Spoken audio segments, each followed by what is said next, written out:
Praise the Lord. Good morning. About to head up a meeting in about 30 minutes and thought I would just arrive a little early, and well, I'm always early, and meditate on what I'm going to speak on as far as morale and workplace etiquette.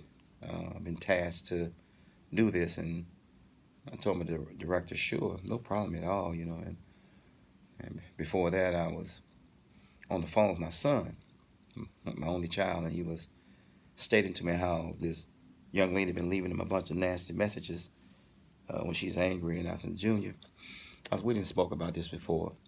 SIETE. And he started laughing. I said, what do it mean? Zip-zig. He said, 7, Dad. I said, as soon as you hear the first sign of cussing or put down or knock down instead of something that can help you be stronger or correct you or help you see clearer in your stance or your viewpoint, if it's not proper, if it's not righteous, if it's not, even if you don't like what she's saying, if she's saying it properly and she's lifting you up to teach you or to show you your way or your fault, then you hear it. That's but the first sign of cussing, SIETE, press 7. Is that she's texting it. That's why that makes it hard, because when a person can text you insults and text you calling you out your name or text you putting you down, they have to proofread it, form it in their mind, the sentence structure, proofread it, then send it, and they can decide whether or not they want to sin. We can regulate and govern our mouth. Some of us can. We can regulate and govern our mouth, and some of us can't. It's called self-control and not remote control. So I was stating to him, I said, the first sign of verbalization on a voicemail message of nastiness or disrespect or put down, we're all going to let somebody down, but to purposely and to be just all wanting and crazy with your texting is bad enough when you have a bunch of mouth. But when you can have mouth and can text anything, you have a problem with respecting people's heart and minds. And I mean, it is what it is. Y'all pardon my head, I'm about to go outside. The meeting don't start about another 35 minutes, and as I leave this alone. So I was Junior, it's the first sign of verbalization, that's cursing or put down or accusations or assumptions or gossip or ridicule or just like if you ask somebody not to do something and you keep asking them and you keep asking them and you keep asking them. It's like a man drinking or a woman drinking, a man on drugs, a woman on drugs, someone cursing you out, calling you out your name, saying this, saying that, and you keep asking them and you keep asking them. Hours, weeks, minutes, hours, days, weeks, months turns into years, and you're still asking this person not to say or do the same thing. Tears, fears, and years. Tears from you taking the abuse or the neglect or the mouth or the attitude or the behavior or conduct. Fears of it happening over and over and over and over again, and years of it continuing. So I said, Junior, I said, as far as the texting goes, a person has to form this in their mind, proofread it, then take that.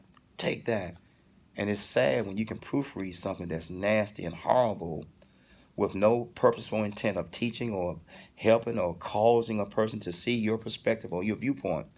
But you just text people insults and horrible names and sentence structures and statements, and it takes a lot to do that as I leave this alone. So just sitting here just thinking and contemplating about workplace etiquette and how we treat one another. My mom and dad said we can't treat everybody the same, but we can treat everybody right, and I just always wondered in this day and age, in the digital age, how people can send stuff to you. Then you did this, you did that, but you sending text messages with awful verbiage and words in it, and the person is hurting from it, and you won't stop, and you continue to do it.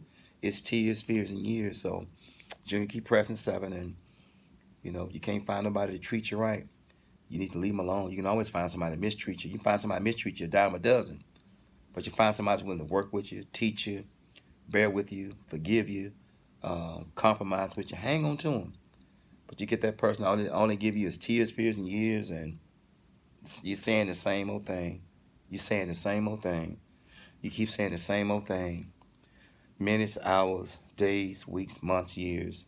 Tears, fears, years. So I love you, son. I pray you work it out. If not, you're too young to hang on to something at such a young age, and Sometimes we're too young to hold on to some at 52. So God bless you all. Have a wonderful day. Let everybody meet the Lord, and try not to leave any nasty, horrible voicemail messages, and try not to text, email, proofread your hate, your nonsense, your rigmarole. Try not to proofread and send stuff that someone's been asking you to change to make the relationship or marriage or to make you better, or I don't know. I just don't understand grown folks anymore. It ain't the kids or the children.